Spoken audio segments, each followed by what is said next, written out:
তুমি কিছু বলো না, তবুও তোমার নীরবতা আমায় হাজার কথা বলে।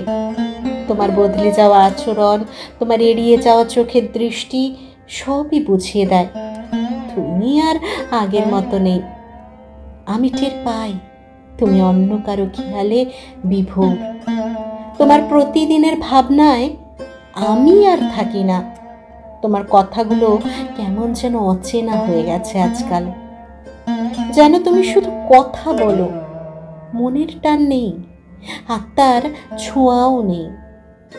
আমি জোর করি না, কারণ ভালোবাসা কখনো জোরে টেকে না। তবুও বুকের ভেতরে একটা চাপা কষ্ট জমে থাকে। এই আমি, যাকে তুমি একসময় সবচেয়ে আপন বলতে, সে এখন কেবল অতীত হয়ে গেছে। তুমি কিছু না বললেও আমি টের পাই তুমি এখন আর আমার নও, তুমি এখন অন্যের।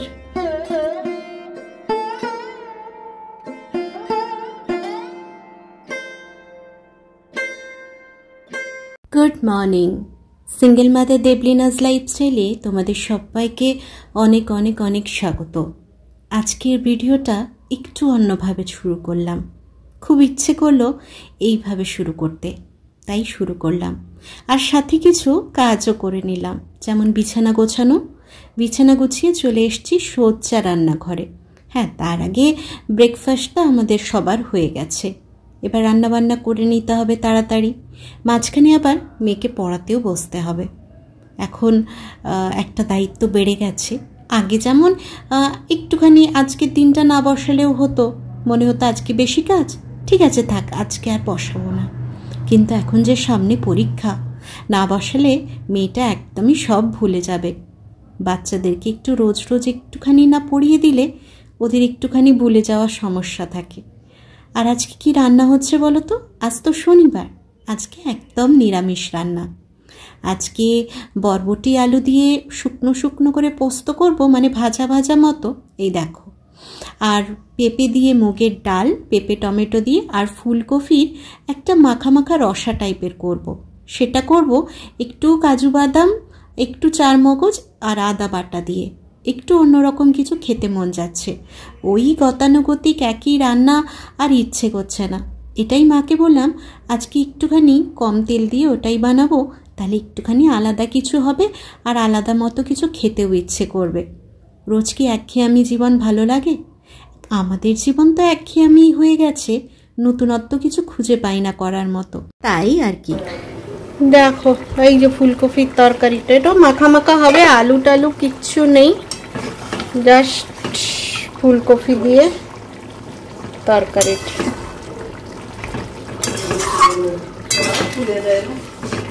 হ্যাঁ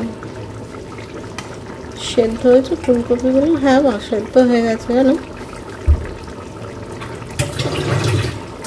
দেখো দেখিনি একবার, কোথায় ফুলকপি পালিয়ে যাচ্ছে গো।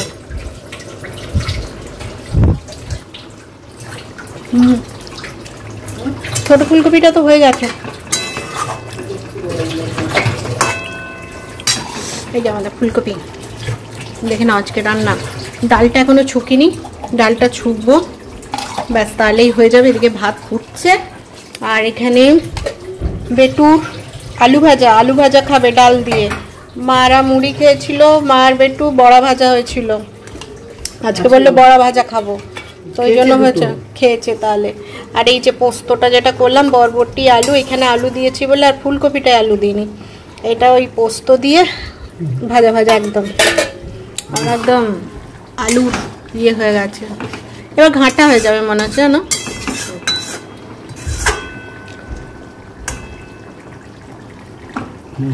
হয়ে যাচ্ছে। চলো নুন মিষ্টিটা দেখে বন্ধ করে দিই। নুন মিষ্টিটা মানে মিষ্টি তো দেবো না, নুনটা দেখে ঠিকঠাক করে বন্ধ করে দিই। আর কলে জল নাইলে মেয়েকেও স্নান করাতে পারছি না, এমন ঝামেলা পড়েছি। জল নেই, বললো জল চালানো হয়েছে, এখনো তরকারি আর ভাত দুটোতে দুটো বসে আছে, দুটো নামাতে হবে তারপরে না। তো চলো এবার রান্নাগুলো নামিয়ে নিই, দেখিয়ে দিলাম আজকে কি রান্না হয়েছে। ডালটা শুধু ছুঁকবো, ব্যাস রান্না আজকের মতো কমপ্লিট। ঘরটা ঝাড়ু দেবো, পরিষ্কার করবো। এদিকে বেটু স্নান করবে, মা স্নান করবে, এখনো জল নেই, মানে আমিও করবো, আমিও স্নান করবো। মানে বাথরুমে, রান্নাঘরে তাও পড়ছে, হাতটা ধোয়া যাচ্ছে, বাথরুমে একদমই নেই। তো এটাই হচ্ছে সমস্যা, ওই জন্য স্নান করা যাচ্ছে না।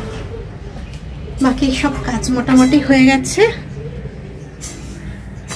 এবার বেটু লেবু খেলো, আমার লেবুটা আছে, আমার এখনো খিদে পায়নি, খেতে ইচ্ছে করছে না, ওই জন্য খাইনি। দেখি একটু পরে খেয়ে নেবো। ওষুধগুলো খাবো, ওষুধগুলো খাওয়া হয়নি।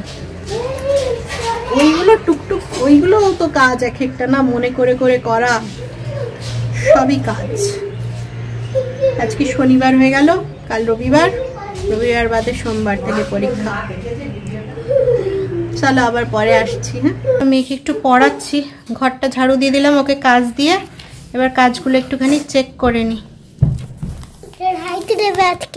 আচ্ছা চলো, মেয়ের পড়া এই সব করে রেখেছে, এবার আমি একটুখানি মিলিয়ে নেব।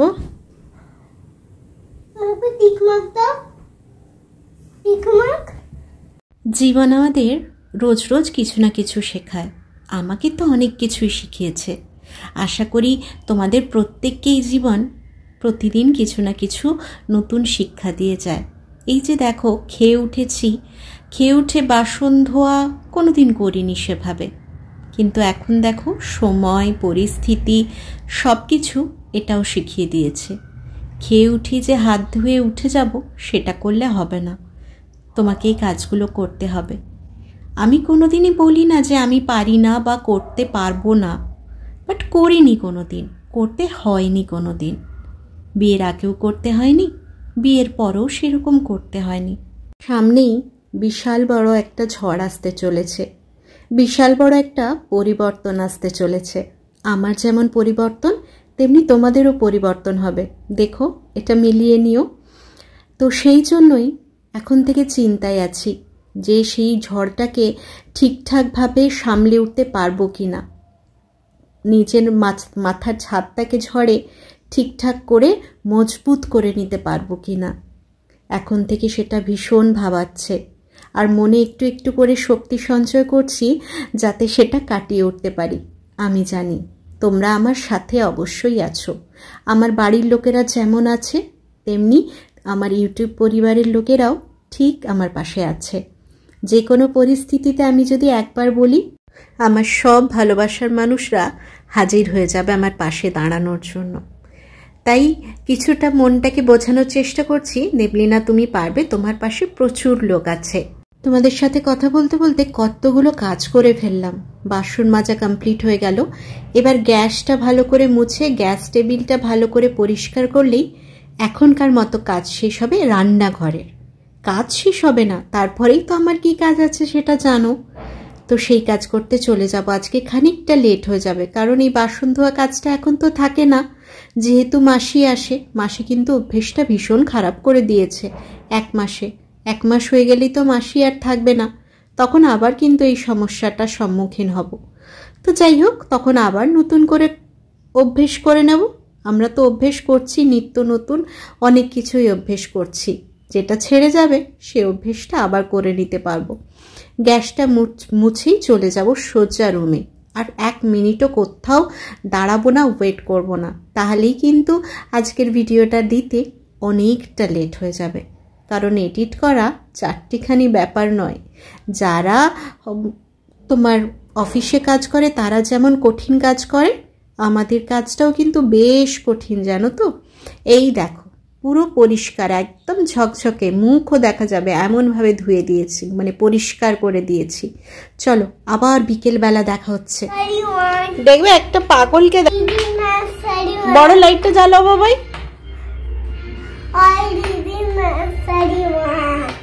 বড় লাইটটা জ্বালাও, দেখা যাচ্ছে না তোমার।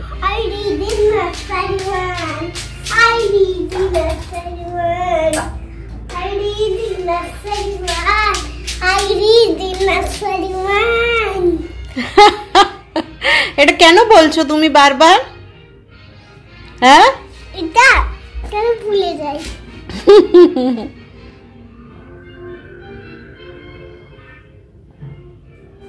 তোমাদের হিয়ারানির দাঁত নেই, দেখেছো? দেখাও বেটা, দেখাও, ছাড়ো। এই দেখো, এই সামনের দাঁত, এখানে দুটো দাঁত তোমাদের, ছাড় এই মাড়িটা ছাড়, এখানে দুটো দাঁত হিয়ারানির বেরোয়নি। কেন বেরোয়নি সেটা বলবো তোমাদেরকে আজকে। কেন বেরোয়নি ওর দুটো দাঁত বলবো, কেন বেরোয়নি আমার হিয়ারানির ওই দুটো দাঁত। ছোট্টবেলা থেকে লোকের আগেই বেরোয়, কিন্তু ওর বেরোয়নি।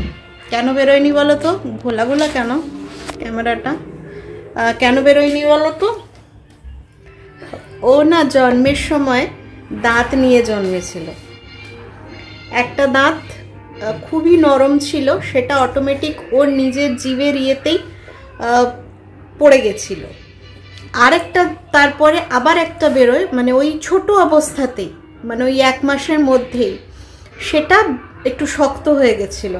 সেটা আমাকে তুলতে হয়েছিল, মানে 1 মাস বয়সে দাঁত তুলতে হয়েছে, বুঝেছো? তো সেই দাঁত তোলার পরে ওই যে দুটো দাঁত পড়েছে না, তো ওই জন্য ওইখানের ওই নিচের যে ছোটবেলায় লোকের ওই দুটো দাঁত বেরোয়, ওর বেরোয়নি। জানি না বড় হলে বেরোবে কিনা। ওর বাবা সঙ্গে তখন কথা হয়েছিল, তখন ওর বাবা বলছে ঠিক আছে, চিন্তা করতে হবে না, মেয়ে না হয় না বেরোলে তখন ডাক্তার দেখিয়ে ফলস বসিয়ে দেব, অনেক কথাই হয়েছিল। কিন্তু এখন তো সে চলে গেছে, এখন সব ভাবনাটা আমার মাথায় দিয়ে গেছে যে দাঁত না বেরোলে তোমার ডাক্তার দেখাতে, মানে ওর বাচ্চাদের ডাক্তার যে দেখে, চাইল্ড স্পেশালিস্ট, তাকে বলেছি। সে বলেছে অনেক সময় এটা ওই আগে পড়ে গেছে, এটা বড় বয়সের যখন বেরোবে তখন বেরিয়ে যাবে। দাঁতের ডাক্তারকেও বলেছিলাম যে, মানে বড়দের দাঁতের ডাক্তার, তো তাকে বলেছিলাম, সে বলেছিল ঠিক আছে নিয়ে আসবেন, আমি একবার দেখবো। তখন ওর খুবই ছোট ছিল, ওই জন্য নিয়ে যাওয়া হয়নি। এবার দেখে একবার নিয়ে যেতে হবে, পরীক্ষা করে দেখবে যে ওখানে দাঁতের ইয়ে আছে না কি আছে, তাহলে আবার সেটা ট্রিটমেন্ট করতে হবে। মানে এই জিনিসগুলোকে আমি বরাবরই একটু ভয় পাই, ডাক্তার পাতি, এখন যেন সেগুলো জল ভাত হয়ে গেছে। এবার মেয়ের ওই দাঁতটা নিয়ে ভীষণ চিন্তা আছে। নিচের পাটিটা দেখা যায় না বলে না, বোঝা যায় না যে ওর ওইখানে দাঁত দুটো নেই, নাহলে বোঝা যেত। ওইটা এখন ভীষণ একটা টেনশন আছে আমার, যে ওই দাঁতগুলো যদি, মানে যখন পড়ে যাবে, পড়ে আবার তো 5 বছর পরে বেরোবে, 5 বছর পরে পড়া আরম্ভ হবে, 5-6 বছরে, তো তখন যদি বড় বয়সে দাঁত না বেরোয় তখন কি হবে? মানে বলছি না, নিজের জীবনটা যেন একটা ইতিহাস, মানে একটা গল্প যদি লিখি, গল্প লেখা হয়ে যাবে আমার গল্প। মানে যা আছে এখনো স্টকে, যা গল্প আছে, একটা বই লেখা হয়ে যাবে। চলো চা নিয়ে বসেছি, বুঝলে। আর মেয়ে এসে ওই যে ম্যাম আসলেই জিজ্ঞেস করে what class do you read in, ওটা না ও ভুলে যায়, শুধুই ভুলে যায়। ওই জন্য ওর মাথায় হঠাৎ করে এসছে ম্যাম আসবে জিজ্ঞেস করবে, তাহলে ওটা বলতে থাকি আই রিড ইন নার্সারি 1। তো ওইটা বলছে, আমি ওই জন্য তোমাদেরকে দেখালাম যে দেখো কেমন পাগলের মতো বকে যাচ্ছে, মানে ও ভুলে যায় বলে ওটা মুখস্থ করছে ঘুরে ঘুরে। আর আমি চা খাচ্ছি, চাটা খেয়ে নি। চল,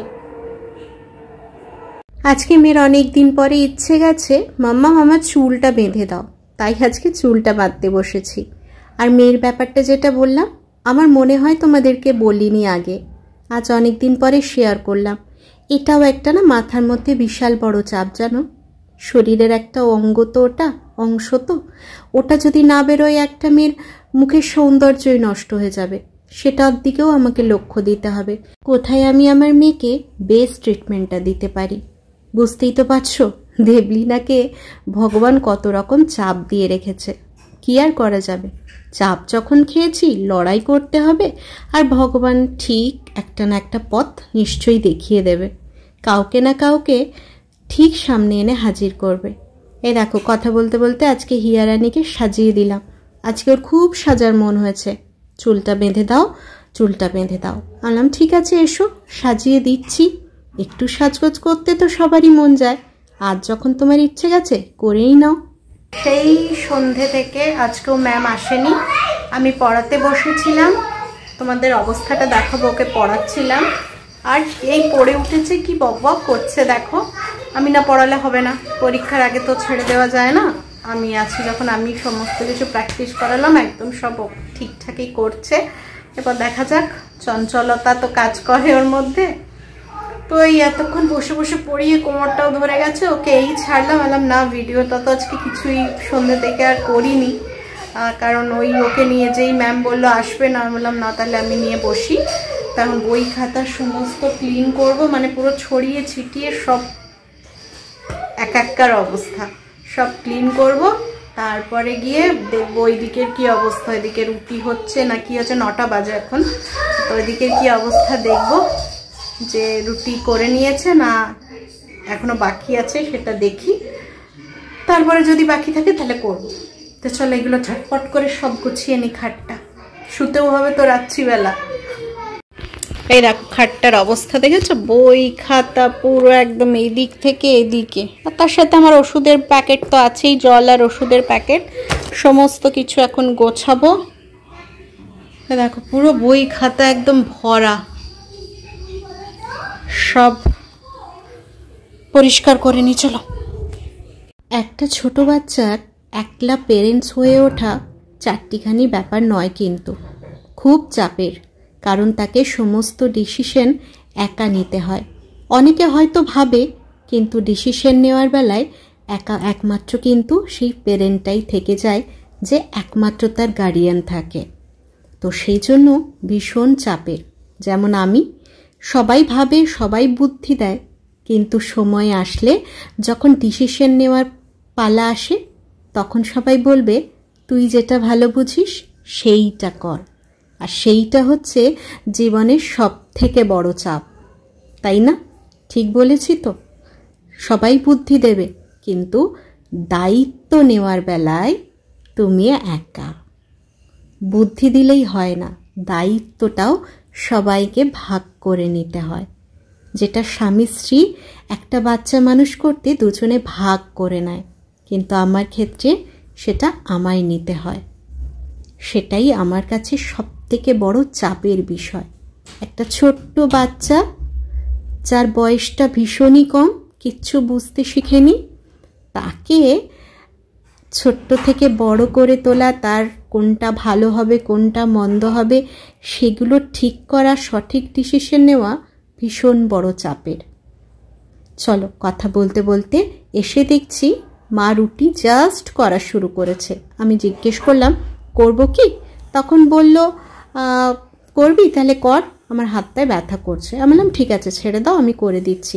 তো মা ওই হাফেই ছেড়ে দিল, আমি বাকিটা করে নেব। মানে জাস্ট বসিয়েছে, আমি চলে এসেছি। কয়েকটাই তো রুটি হয়, কটা 6-7টাই রুটি হবে, এর বেশি তো আর হবে না। কতক্ষণ আর লাগবে? 2বার করে করলে 3বারে শেষ হয়ে যাবে। তো আর আজকের ভিডিওটাই এখানে শেষ করছি। যদি আমার ভিডিওগুলো তোমাদের ভালো লাগে তাহলে অবশ্যই একটা লাইক কমেন্ট শেয়ার তো করবেই, আর যারা নতুন দেখছো তারা কিন্তু সাবস্ক্রাইব করে পাশে থেকো, ঠিক আছে? চলো আজকের মতো টাটা, সবাই ভালো থেকো, সুস্থ থেকো। আবার কালকে দেখা হচ্ছে নতুন কোনো ভিডিওর সাথে। কি অপেক্ষা করবে তো? আমি জানি অনেকেই আমার ভিডিওর অপেক্ষা করো। তো চলো আজকের মতো টাটা, গুড নাইট, ভালো থেকো।